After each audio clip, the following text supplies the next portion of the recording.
Awesome. All right. Thank you, everybody, for joining us today for the next live session with Trade Pending. This is actually live right now if you're tuning in at 2 o'clock on Eastern, April 17th. For everybody else watching afterwards, it's going to be a good show. Let's get started. All right. So you've got me. I'm CMO here at Trade Pending. I'm thrilled to be joined by Kimberly Osborne. Hello, Kimberly. Hello. We'll get to intros in a second. And Lisa, hello. Hello. All right, let's keep rolling through this introductory part. As we do every time, we are recording this. We will share it out afterwards. If you have questions as we go, use the Q&A thing, use the chat thing in the Zoom. I hope everybody knows how to do this now. I'll moderate those. I'll take them as we go. If we don't get to it, we'll answer it afterwards. Moving on. If you haven't seen enough of Trade Pending yet, and who can ever see too much Trade Pending, we've got a ton of great content on our socials. Hey, funny that, it's a webinar about social media. Follow us there. We interview people on the street in dealerships. We do thought leadership content. It's all there. And for the Trade Pending customers, if you refer us to somebody, we'll send you a t-shirt. And if they sign up, we'll send you a really, really nice Yeti cooler. You know where to find us. All right. So with that, I'm going to stop the slides and let's get into it here. So first question, how the heck did we end up here today? How did you end up specifically in automotive?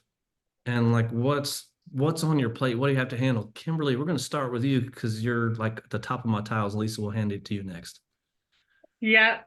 So I started at Midland Honda about 3 years ago. I came from a big retailer in the outdoor fishing and hunting industry, so totally different.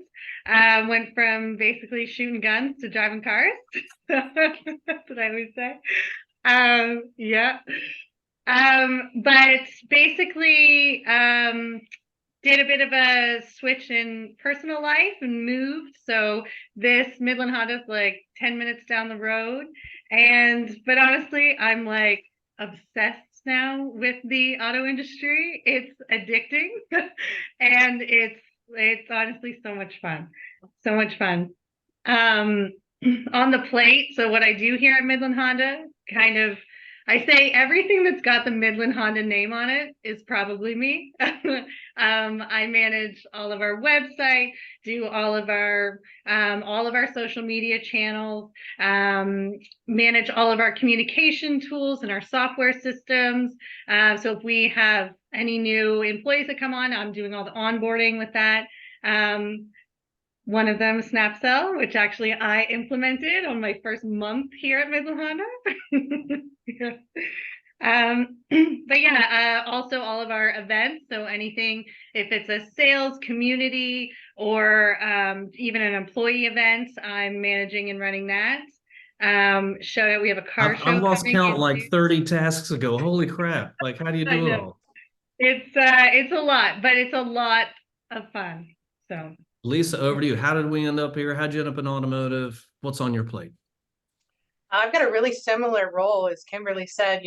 As marketers, we kind of wear a lot of different hats around the dealership. I joined the automotive industry in 2021 after doing social media marketing in the fashion industry. So a big jump from gowns to cars. But I love cars and I love everything that's unique about the automotive industry. Everything is constantly changing. I'm learning new things every day. So it was a great fit. I always tell people I have the best job in the dealership. No doubt, I have the best job. As the marketing manager for Loudon Ford, I manage all of the social media channels. I manage the website. I'm also planning events, whether that's for our community or for our staff. And then I've always got my phone pointed out at whoever's there. I manage all of our third-party vendors and really just have a hand in all the advertising efforts and digital presence. Wonderful. And so what's similar between fashion and cars when it comes to marketing or social media?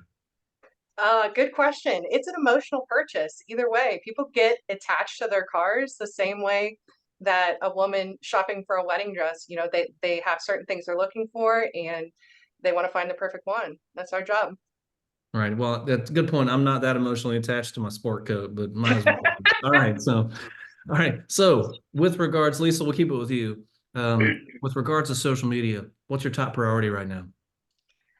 For social media, brand recognition and staying top of mind has always really been the biggest priority for me. videos are super important because they catch people's attention and makes them want to learn more about our services and products. Measuring things like views and followers and engagement, and really trying to A/B test everything that I do to dial in what I think is working and what's not working. And then the thing that I love the most is just showcasing the individual personalities and the different talents that everybody brings to the dealership. And that's kind of a place where we've seen a lot of success with our videos. Yeah, Kimberly, over to you. Your top priority. Well, I think it changes with what I'm looking at. So if I'm looking at like my campaign, like my paid campaigns, my top priority is going to be, did we sell a car? So is it working? So really looking at our analytics, how long, if forms were filled out, how long people were on pages for, did we get appointments? Did we sell the car? With our, organic daily posts, I'm looking more at engagement, watch rate, and our followers. Like, are they liking what we're doing? Is it working? Was this a good post? Was it not? That sort of thing. So kind of depends. Right. And you mentioned video.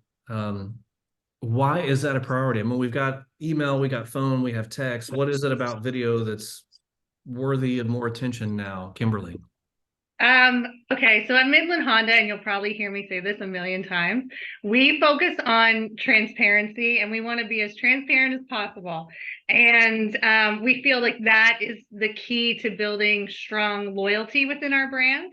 And storytelling is the best way to do that. And video obviously being top avenue for that.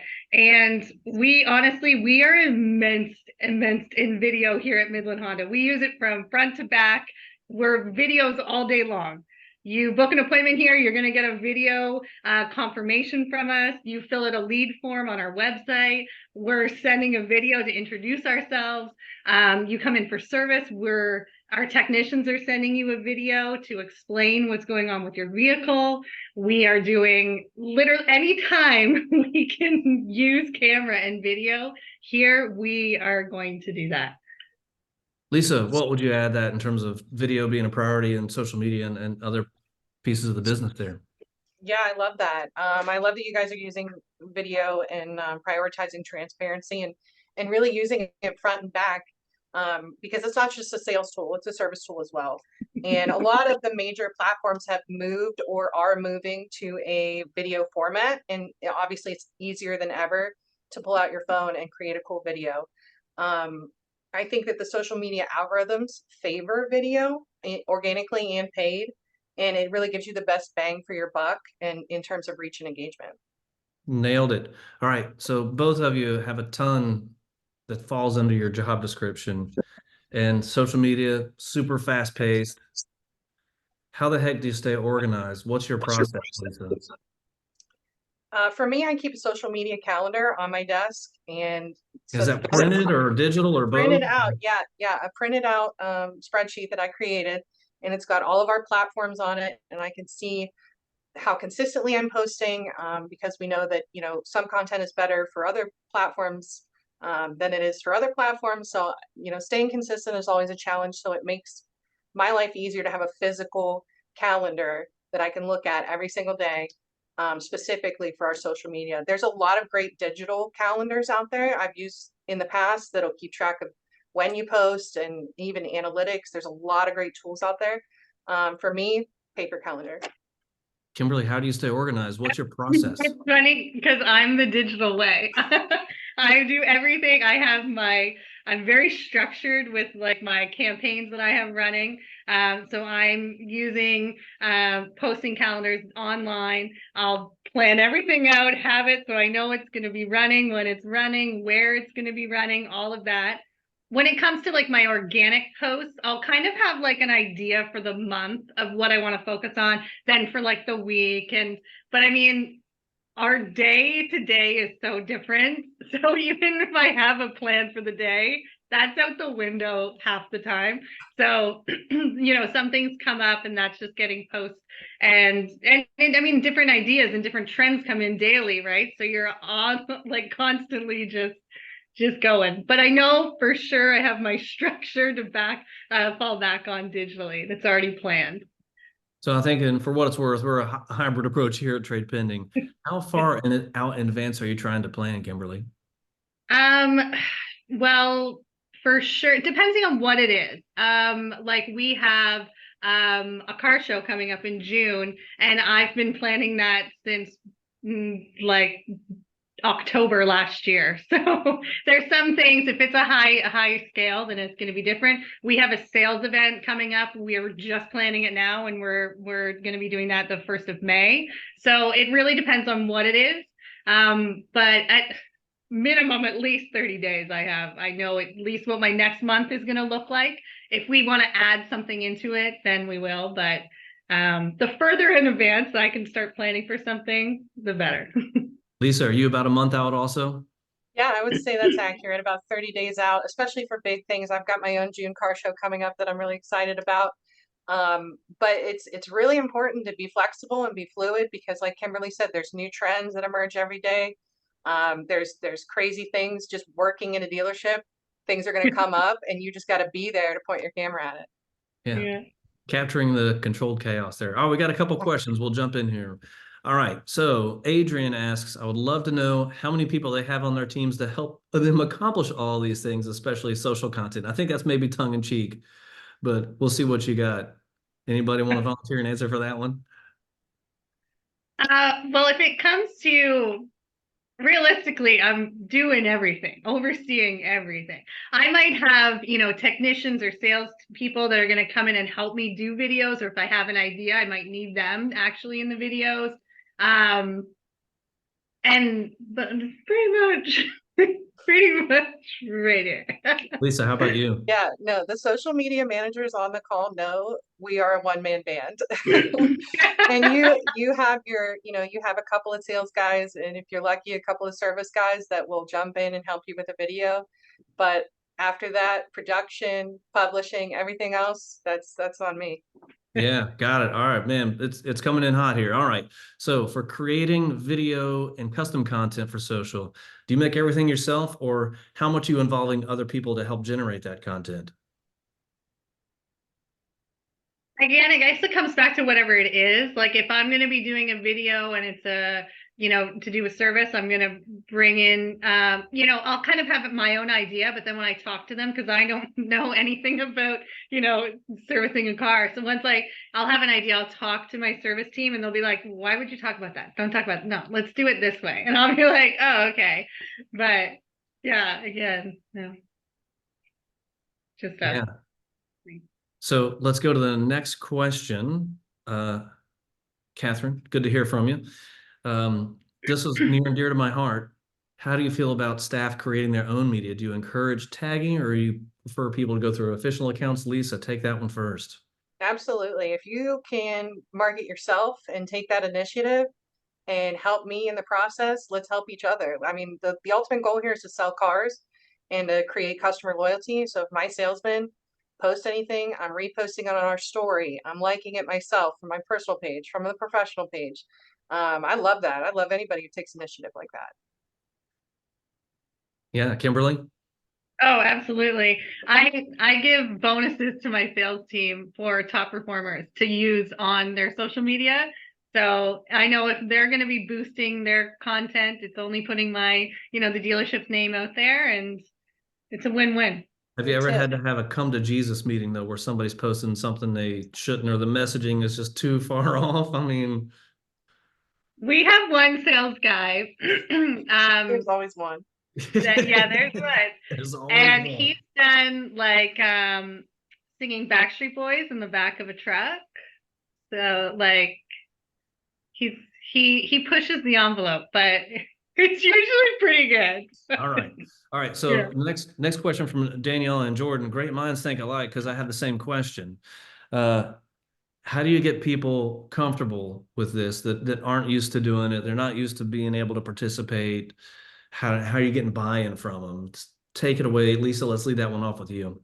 Yeah, there's no secret sauce here. There's only one way to get comfortable in front of a camera, and that's repetition. This has been a challenge for us because you're always going to have people who are naturally comfortable in front of a camera. And then for others, it's so painful for them. It's like pulling teeth. So, I would say have an idea of where you want to go with the video. Don't just stick your phone in someone's face and say go, because you're not going to get the kind of quality content that you want. You don't need a script every single video that you make, but giving your subject a little bit of time to prepare and organize their thoughts around your idea is going to be the difference between a good video and one that's clearly uncomfortable. Yeah, Kimberly, what do you think? Absolutely, 100%. They just have to do it. What we found success is showing them their successes. So, like on the sales side, for example, we do a Monday morning meeting, and so I'll go over analytics with them, be like, look, your video got like 2,000 views, and then they feel like little celebrities, and the ego comes out, and then they get, oh, okay, well, let's do another one. And when we were like implementing SnapSell with our service team, none of them wanted to be on video. They're like, what do you mean? I have to start sending videos to customers? Like, no, thanks. So what we did with them, we started doing little bonuses. So I had performances. So if they hit the top 3 performers of how many videos they sent out in the week, I would give them like gift cards, so gas cards and stuff like that, coffee cards. But I would make it a big deal, and I would come into the shop on a Friday, and I'd be like, whoa, Sam, you're 3rd. And then I'd be like, oh, like, this guy took the win. And they got so excited, and it just kept motivating them to do more and get comfortable with it. So that is fantastic. All right. Next question coming in from Nelson. How often should you post each day and per social media platform? Oh, it's the curse of quality over quantity. What do you think, Lisa? I think it depends on your goals. If you want to stay on top of mind, I try to post every single day to our bread and butter platforms. That's Facebook. Primarily Facebook, but Twitter, Instagram, LinkedIn, and TikTok occasionally are my big priorities. And and consistency is really the challenge. You have to stay consistent. Nobody's going to come back to your TikTok account if you haven't posted in 3 months. So staying consistent on all of those as often as you can. And, keeping in mind that you can cross promote things. If you've got a video that you want to put out on Reels, put it out on Shorts as well, because you never know which platform it's gonna blow up on. Got it. Kimberly, how about you? Oh, same, exact same. Even I've noticed, even in the past couple weeks, Reels on Instagram, I've been getting really good views on there. I don't know what's going on. Like, it will almost outperform a TikTok, which is getting good. And so what I'm not hearing though is, and I've heard in the past, and maybe this is true, but like, oh, you got to post 3 to 4 times a day. Do you feel like you need to do that? Or is there a case when that makes sense? If I had a 6-person team, I would love to post 5 times a day. Just whatever the consistency is that you can stick to, and you can keep yourself accountable for that. That's better than trying to stuff 6 posts in a day, in my opinion. Yeah.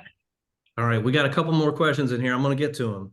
But, being consistent, having a process, that's all well and good. Like, if your content sucks, nobody cares. Right. So how do you think, like, have you had examples of content that like totally flopped, like we're never doing that again, or things like, wow, I didn't expect that to pop, but it did? Like, I know there's no magic formula, but like, Kimberly, like, what's been a flop and what's been a pop? Honestly, TikTok in particular, like, surprises me every day with what works and what doesn't. I can spend hours, coming up with this amazing concept, finding the perfect music or sound, and doing some like, graphics and everything. And it's like, womp womp, 200 views. And then like, I'll film like an empty parking lot, 70,000. Like, it's so crazy how some things will just take off and some won't. And so honestly, you kind of just have to try everything, and don't be afraid, and don't like think that the nothing video is gonna do bad, because it's probably gonna go the other way. Yeah. Lisa, what about you? Any good pops, any good flops you can share? So true, because sometimes you work really hard on a video and you're really proud of it, and then for whatever reason it just tops out at 200. But I mean, we're not afraid to experiment. So, we've tried trending sounds, we've tried educational videos, funny content, we've tried incorporating foul language, and we've had success and flops in every one of those areas. So I would say, stay consistent, and don't be afraid to try new things. We've talked about the technicians, and some of my best stuff comes from the techs. We have a large tech following on TikTok, so I've really had a lot of fun kind of catering to those guys in the comments. And I always encourage everyone to get their sales techs involved, because they're kind of behind the scenes, but they're really a huge part of the business. And if you can get them, like you said, into superstar status where they get 100,000 views and you make a big deal about it, I mean, they're going to be coming back for more. So I'm going to ask a question here that kind of has an obvious answer, but like we're talking about service marketing now. Like, why? Like it's way fun and super exciting to market selling cars, but marketing service, like why does that matter? Why is that important, Lisa? I mean, service is super important. And like I said, my techs create some of the best content. We recently launched a campaign about our mobile service, and I went on a ride along with Mario, our mobile service guy, and it was amazing. I learned a lot. I shot a lot of great video. A lot of it was educational. Once he got comfortable and he was in the groove, a lot of it was funny. And, so it just a quick 2-hour ride along turned into a ton of content that I can use over all kinds of different platforms. Yeah. So Kimberly, over to you. Like why market service? Service is so important. Honestly, our most important focus is customer retention when it comes to service. We want them coming back. We want the repeat business. We want them to be loyal to Midland Honda when they're servicing their vehicle. And again, it comes back to that transparency and in the dealership, and why we want to talk about why Midland Honda, why come here compared to, the little shop down the road. So when we talk about our service department, we're talking about what are the benefits? What are you going to get here that you're not going to get, at the quick lube down the street? We have all these amazing services and extra added value when you come to Midland Honda. You're going to be comfortable in our lounge while you're waiting for your car. You're going to get popcorn. You're going to have a coffee, a water. You're going to get, the best products for your vehicle, and you're going to get a car wash. I mean, the list goes on, but we need to educate our customers on that, about the added value. And we also help them make informed decisions about their cars. When they're coming in for service, we're using snap sell videos to show them exactly what's wrong with their vehicle. But we're also going to be honest with them, and we're going to say, a lot of our texts go into things, oh, here, you've got a sound in your brakes, but you know what, you're at like 3 mil, you don't really need to change them today, but down the road, you might want to consider that. So I think it just goes right back into that, that they're building trust with us, and they're going to come back and they're going to be loyal to us. Awesome. All right. So we got 3 outstanding questions here. I'm going to see if we can get to them all in the allotted time. I'm pretty sure we can. Do you have a formula for balancing custom content that you want to put out versus content that the OEM wants you to share? Thank you, Adrian, for that question. Lisa, how do you think about that? Ford's not going to like my answer. I think, they put out some great graphic stuff. They definitely, if you're interested in creating a video with some OEM content, Ford does a great job of giving their dealerships that. But I think if you're focusing on a local market and you want to reach people who are going to drive to your dealership and buy a car, organic content's the only way to go. Right on. Kimberly. It's 100%. I mean, it's so different. Even like we're a northern dealership, so we are not, downtown Toronto, GTA. We don't have those customers, so we speak to our customers completely different than most dealers out there. So yeah, it's going to be very different. All right, Kimberly, we'll keep this one with you. So should your content be different on each platform? Or if it was going to be, what kind of resources would you need?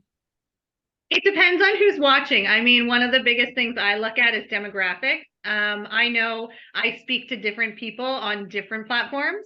For example, on Instagram, we have a younger male following on there. On our Facebook, we have an older woman demographic. So, and it's different when you're doing campaigns as well. Sometimes I'll put out content and then I'll be watching it and looking at all the analytics, and I'll think that this is who I'm going to be talking to, and in reality, it's completely different. So I'll change up my messaging or change up the video for that. So it really depends. Got it. Lisa. Yeah, absolutely. Knowing your audience is really important. I would say take a look at the platform, because I'm not going to post the same video on TikTok necessarily that I would post on LinkedIn. You know, I think those audiences are just looking for something different. You don't get on LinkedIn to, you know, laugh at funny car techs and what they're doing back there. So keeping your audience in mind and keeping your platform in mind, I think that there can definitely be some cross posting and opportunities for things to go viral on different platforms that you might not have even realized, but keeping the platform in mind and keeping the audience in mind is going to be really important. Got it. All right, Kimberly, this one's for you. I'm just reading it as it come in. So why does Midland Honda not post reels on their Facebook page? Or do you? And they're just hard to find. I don't know. That's a good question. I'll have to take a look at our Facebook and see if it's not linking up. It should be doing that. Good call out there, Brandon. Appreciate Thank that you. one. All right, let's mark that one as done. All right, so we got a few minutes left. So we've talked about content, process, wonderful questions from the audience today, but ultimately it comes down to, like, is it working or not? Lisa, what's the most important stuff to measure? Obviously, at the end of the day, we're trying to sell cars and we're trying to retain customers within the service drive. So that's number one. I like to measure things like views, follower count, watch time, so that I can get a better understanding of what I think is working for our audience and what's not. Like I mentioned before, social media has been about brand awareness for me. And when the Ford Bronco was launched, we launched a campaign around Broncos, and the combination of timing, interest, and availability got us tons and tons and tons of sales from social media. We're in Ohio. People as far away as Hawaii wanted to work with us because they loved the Bronco content. So really, there's nothing more satisfying to me than somebody being in my showroom or DMing me and saying, hey, I'm here because I saw your content and I loved it and I want to work with you. And then I hand them off to the sales guys and they do what they do best and give them the best experience. Awesome. Kimberly, what's the most important stuff to measure? Yeah, honestly, it's the same. All right, we're done. Thanks. Yeah, that's it. But honestly, yeah, at the end of the day, it's selling cars really is our focus. But I mean, different things, if it's just organic posts or compared to our campaigns, I'm going to look at different things while they're running. So I'm going to look at, again, our demographic, and then do I have to change up the messaging or whatever? So, but yeah. All right, do you guys have time for one more, or do you got to split? All right, this is oh my gosh. Oh, there's more coming in. Here we go. All right, we'll do one more, and then Meredith will we'll get you answers to the question offline. So this is opening up a big ball of wax. We'll try to keep it concise. What type of social media ads are you doing? What kind of targeting? Kimberly, first to you. Lisa, close us out. We're doing a bunch right now. I mean, one of my biggest ones that I'm focusing on that I'm pretty excited about, we've never done it before, is we're in the subprime, getting into the subprime business. And that has been crazy. I thought, again, it was going to be, you know, a certain demographic, and it's changing. And we're trying it. We're doing a lot of video with that. That's having really good traction on Instagram and Facebook. So yeah. Good. Kimberly, what kind of ads you running? What kind of targeting? Sorry, right Lisa, now we just launched a big service campaign. We just had a local dealership close, and they have a second location, but their customers are going to have to drive by us to get to that location. So we've been we've been hitting the service customers hard, especially on Facebook. Like I said, if we're going to reach a local audience, I think that's the best place to do it. But we've experimented with TikTok ads, Instagram. I think Snapchat is a place where maybe we could explore. So there's a lot of opportunity, especially when you're running those videos, to do paid advertising. All right. Thank you for that. Meredith, we'll hit you up afterwards to get your question answered. I'm going to close this out here real quick. We'll come back into the final mode here.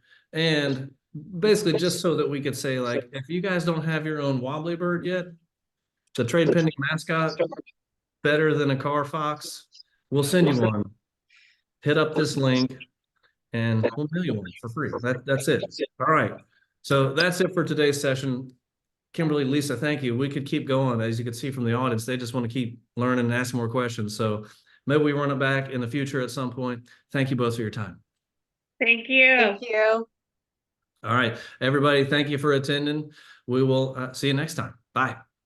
Bye-bye.